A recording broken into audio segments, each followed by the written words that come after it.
연애를 시작하는 순간 세상에서 가장 따뜻했던 사람이 하루아침에 한겨울의 칼바람처럼 차가워지는 순간이 있습니다.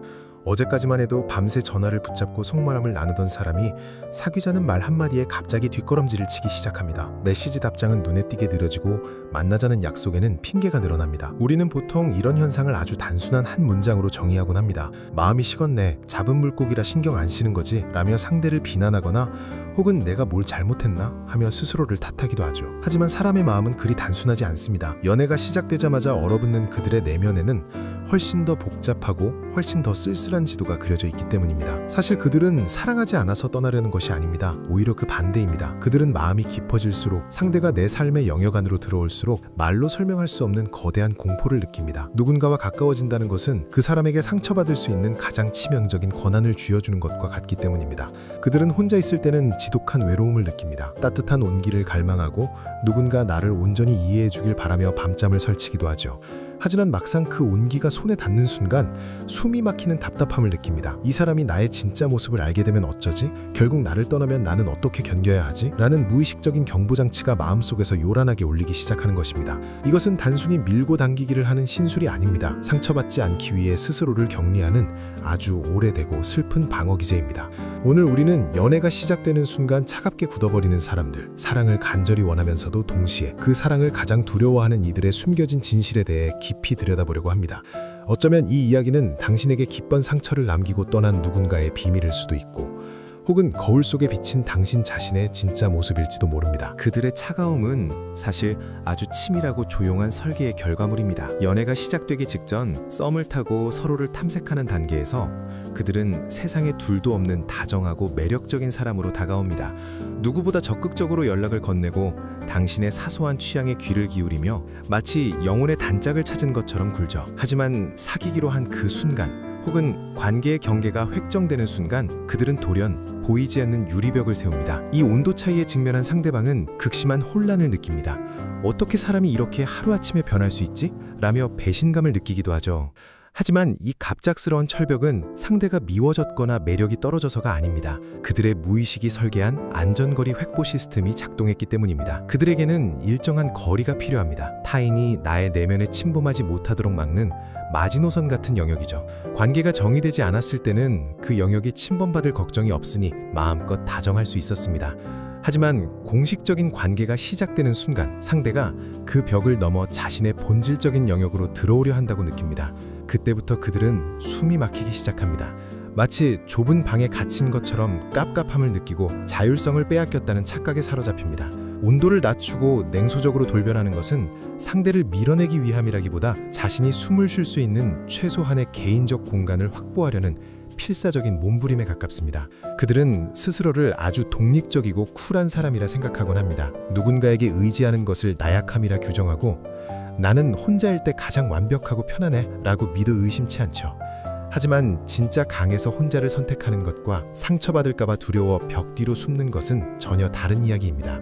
그들이 쳐놓는 차가운 방어벽 뒤에는 사실 아주 여리고 깨어지기 쉬운 두려움이 조용히 떨고 있습니다. 이들이 가진 뿌리 깊은 불안의 정체는 관계 자체보다 관계에서 필연적으로 발생할 상처를 미리 계산하고 경계하는 무의식에 있습니다. 이들의 머릿속 시뮬레이션은 언제나 비관적인 결말을 향해 달립니다. 남들은 연애를 시작하며 행복한 미래를 꿈꿀 때 이들은 언젠가 이 사람도 나에게 실망하겠지, 결국엔 나를 떠나가겠지 라는 이별의 시나리오를 먼저 지필하기 시작합니다. 이것은 일종의 선제 타격과 같습니다. 상대방이 나를 거절하고 떠나서 느끼게 될 찢어지는 고통을 감당할 자신이 없기에 차라리 내가 먼저 마음의 거리를 두어 충격을 완화하려는 계산입니다. 깊이 사랑하지 않았다면 헤어져도 덜 아플 것이라는 극도로 방어적인 논리입니다. 그래서 상대방이 조금만 가까이 다가와도 본능적으로 그 사람의 단점을 찾기 시작합니다. 이 사람은 이런 점이 나랑 안 맞아, 말투가 가끔 거슬려 같은 사소한 이유들을 필사적으로 수집합니다. 상대를 밀어내야만 하는 명분을 스스로에게 제공하는 것이죠. 사실 이 과정은 아주 교묘하게 진행되기 때문에 본인 스스로도 자신이 두려워하고 있다는 사실을 인지하지 못하는 경우가 많습니다. 그저 상대방에게 마음이 식었다거나 내가 눈이 높은 편이라 금방 질리는 것뿐이라고 합리화해버립니다. 하지만 마음 깊은 곳에 자리 잡은 진짜 목소리는 다릅니다. 나를 가공하지 않은 날 것 그대로 보여주었을 때 여전히 나를 사랑해줄 사람은 세상에 없다는 처절한 불신이 깔려 있습니다. 그래서 완벽한 가면을 쓰고 있을 수 있는 먼 거리에서는 다정하지만 내 진짜 약점과 상처가 노출될 만큼 가까운 거리로 좁혀지면 공포에 질려 차가운 가면을 겹겹이 더 쓰게 되는 것입니다. 이러한 모순적인 태도는 결국 지독한 내면의 갈등을 낳습니다. 이들은 혼자 남겨졌을 때 결코 완전한 평온을 누리지 못합니다. 오히려 침묵에 가득한 방 안에서 뼈를 깎는 외로움을 느끼고 누군가의 따뜻한 품과 다정한 목소리를 간절하게 갈망합니다. SNS를 뒤적이고 따뜻한 로맨스 영화를 보며 대리 만족을 느끼고 나도 평범하게 사랑하고 사랑받고 싶다는 소망을 품죠. 하지만 역설적이게도 그 갈망이 이루어져 누군가와 손을 맞잡는 순간 갈망은 순식간에 공포로 치환됩니다. 가까워질수록 내 삶의 주도권을 잃어버릴 것 같은 불안, 상대방의 감정과 요구를 모두 맞춰주어야 할 것 같은 무거운 압박감이 어깨를 짓누릅니다. 마치 뜨거운 난로를 대하는 태도와 같습니다. 너무 멀어지면 추워서 얼어 죽을 것 같고 가까이 다가가면 온몸이 타버릴 것 같은 고통을 느끼는 것이죠. 결국 이들이 선택하는 것은 난로 주변을 서성이며 끊임없이 다가갔다 물러서기를 반복하는 밀고 당기기입니다. 상대가 서운함을 느끼고 한 걸음 물러서면 그제야 안도감을 느끼며 다시 다정한 모습을 보여줍니다. 이제 좀 살 것 같다며 안심하는 것이죠.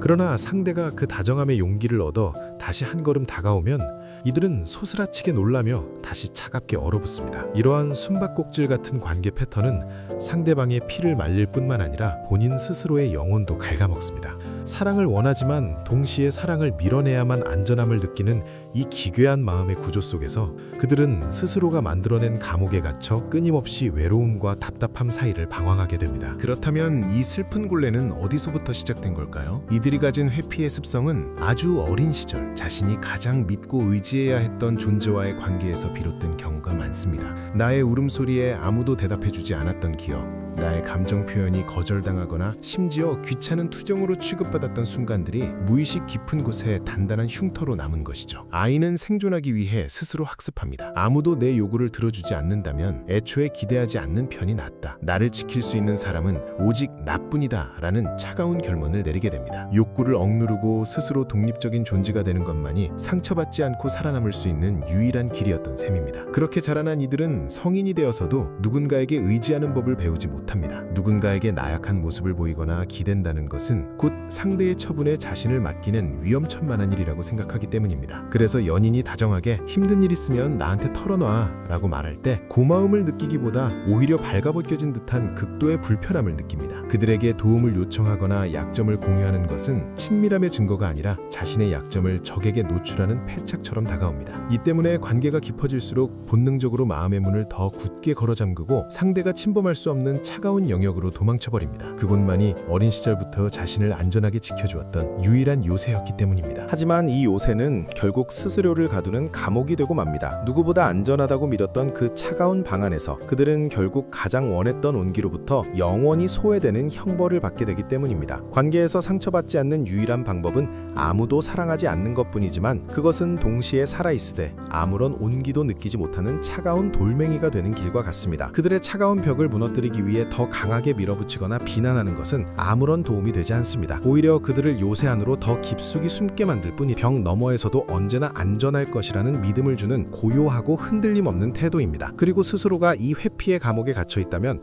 한 번의 문을 열어젖히지 않아도 괜찮습니다. 아주 작은 틈만 내어보세요. 내 진짜 속마음에 한마디 털어놓는 것, 나의 약한 모습을 아주 조금만 보여주는 것부터 시작하는 겁니다. 내 약점을 드러내도 세상이 무너지지 않으며 상대방은 나를 해치려는 적이 아니라 나를 안아줄 준비가 된 동반자라는 사실을 아주 천천히 온몸으로 감각해 나가야 합니다. 세상에 상처 없는 사랑은 존재하지 않습니다. 누군가를 마음에 들여놓는다는 것은 필연적으로 아플 기회를 주는 일입니다. 하지만 그 아픔을 기꺼이 감수할 때 비로소 우리는 진짜 살아있음을 느낍니다. 차가운 요새에서 걸어나와 조금은 위태롭더라도 따뜻한 온기 속에서 함께 흔들리는 삶을 선택해보는 것은 어떨까요? 오늘 이야기가 마음에 닿았다면 댓글로 당신의 조용한 속마음에 나눠주세요. 깊은 이해는 언제나 서로의 아픔을 가만히 들여다보는 것에서 시작하니까요. 이 영상이 마음에 드셨다면 구독과 좋아요로 함께 해주세요. 더 깊고 따뜻한 이야기로 찾아오겠습니다.